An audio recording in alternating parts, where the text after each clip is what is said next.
very optimistic thing for all of us that are trying to create, whether it's music or 3D or imagery. Yeah. Hey, and then riffing on Ready Player Two. So the number seven's kind of relevant, and of course we're not in spoiler zone here. But hey, is this random? Is there some significance to this? Like the number three in Ready Player One, three is a magic number. Number seven is a number that comes up a lot in pop culture and in video games.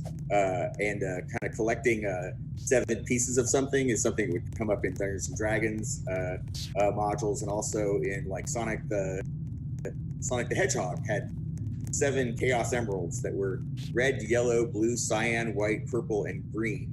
Weave all those things into the story and have a kind of a connecting element between them. So it'll make sense what I'm talking about once people out there read the book. But yeah, the number seven was a big influence. So hey, with Ready Player One, I think a lot of people who never our headset got exposure to the tech and to your vision through the book and through the movie. And part of the fun, I imagine, of being a sci-fi writer is you're also a futurist in a way. I mean, that's part of the gig of being a sci-fi writer, which sounds really fun. And I think in Ready Player Two, I think you go even a little further, and there's some really exciting kind of vision going beyond that.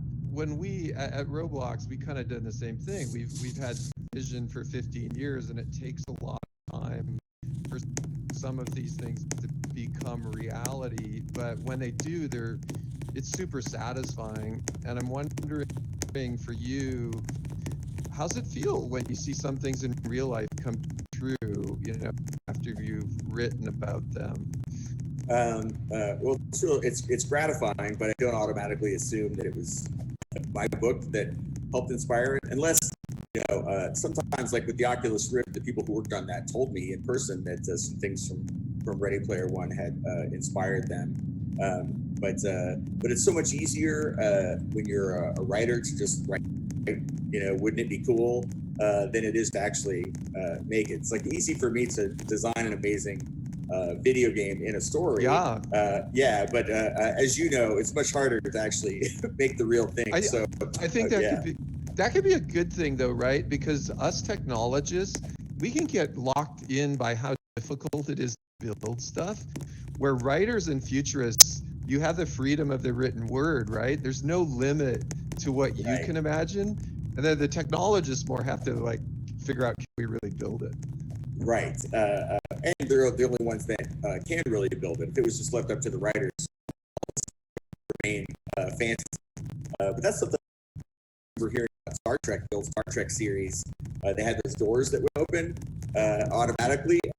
And that's what inspired the doors in grocery stores. And people at home saw that and made it. Always kind of that role of, calculating where it's one of the funnest parts of being a writer is imagining where the technology will lead us, and then how the technology